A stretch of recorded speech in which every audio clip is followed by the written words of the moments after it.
jump it? I can jump it. I have jumped it. Unintentionally jumped it. Really high.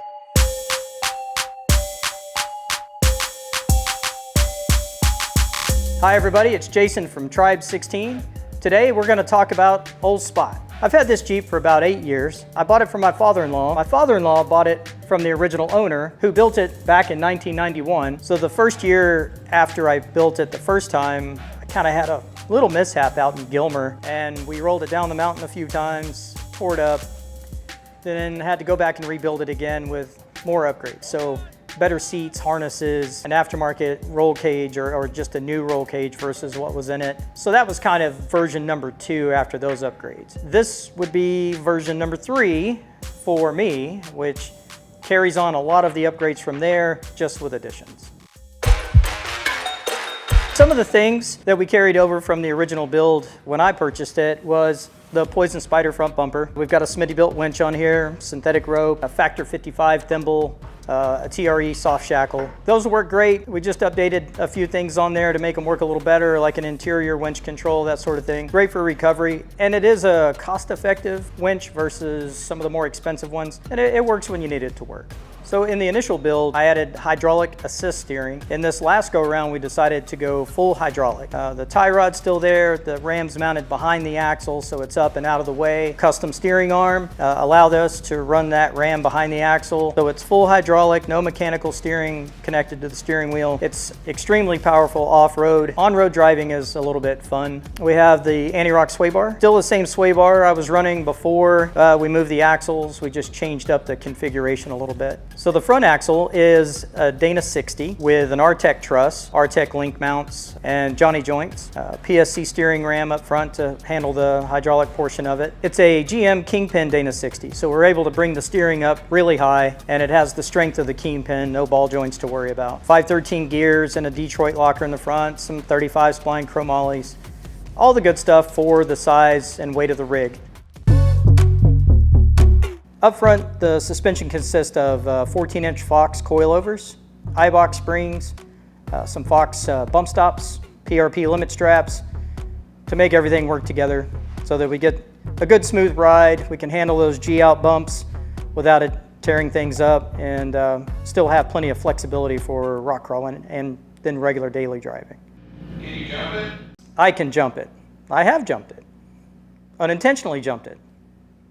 Really high. It was short, but it was really steep. And when we got to the top, we turned around and at the bottom, there was a little uphill. So second gear downhill because I didn't want to nose over and roll forward. I needed enough speed to keep it on its tires. It has too much speed. We hit the little transition at the bottom and fully unloaded. I don't know how high it was. Les says it was high. Whatever that means. We were a pretty good ways off the ground and it landed and just stopped. The engine died. I died a little bit. But started back up. It was great all week and didn't miss a lick that trip. Moving on to the engine. It's the original 4-liter. It's got 93,000 miles on it. You can see I got a hood louver on there from Poison Spyder, a classic hood louver. These things notoriously run hot. So to address that, we made some upgrades. All right, so we're gonna talk about the engine.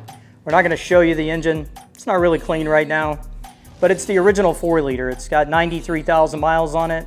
Still runs great. It's fuel injected. It has an aftermarket cold air intake. It's pretty standard. But to address the cooling problems, we installed a dual pass radiator, aluminum radiator with 2 12-inch electric fans. Seems to keep it pretty cool even when it's 105, 110 degrees outside and you're just crawling at slow speeds. Attached to the engine is the PSC power steering pump reservoir that runs the ram, which runs the steering. There's an aftermarket header in there because the original ones crack and then you have to replace them.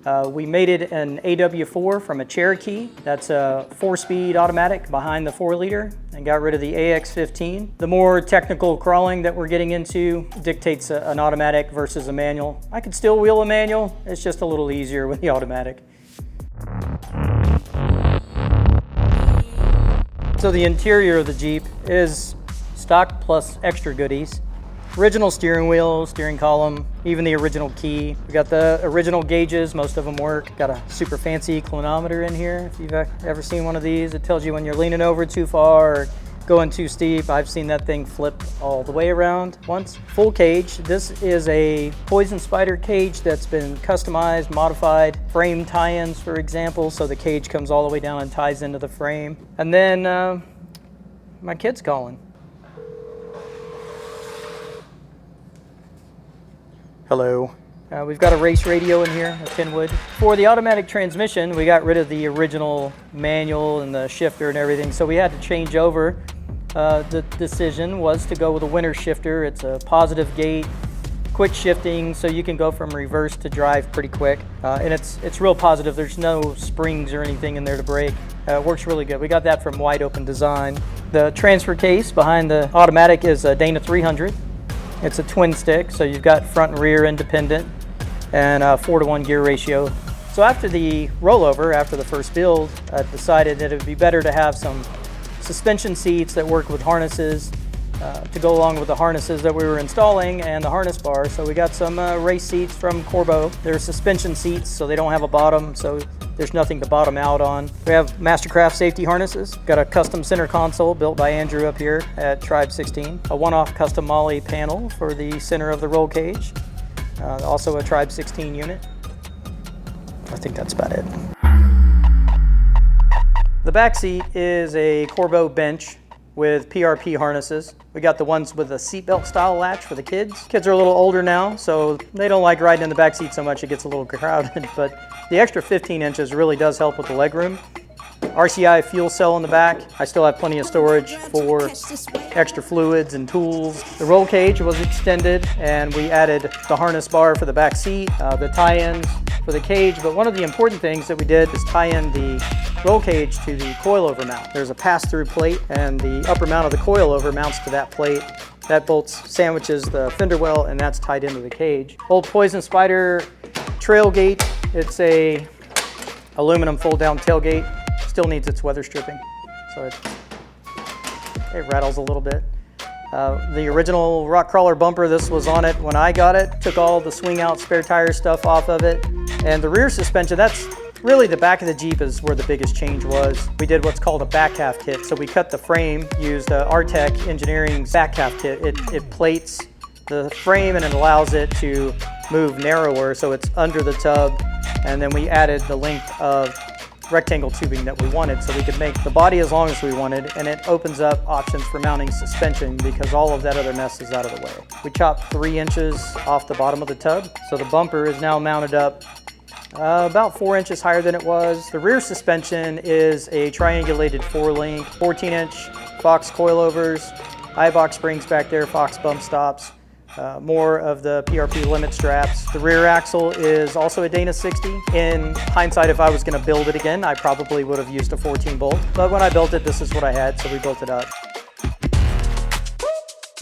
All of these modifications can be performed here at Tribe-16. This Jeep is a budget build. A lot of the components that are on here were already on here. I got a used tub to make the stretch.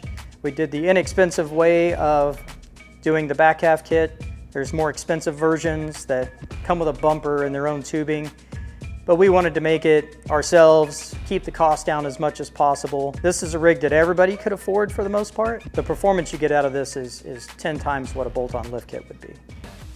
If you've seen the last few videos, you might think all we do here is build LJs. That's not the truth. It just happens to be what's come in the door in the order that they came in the door.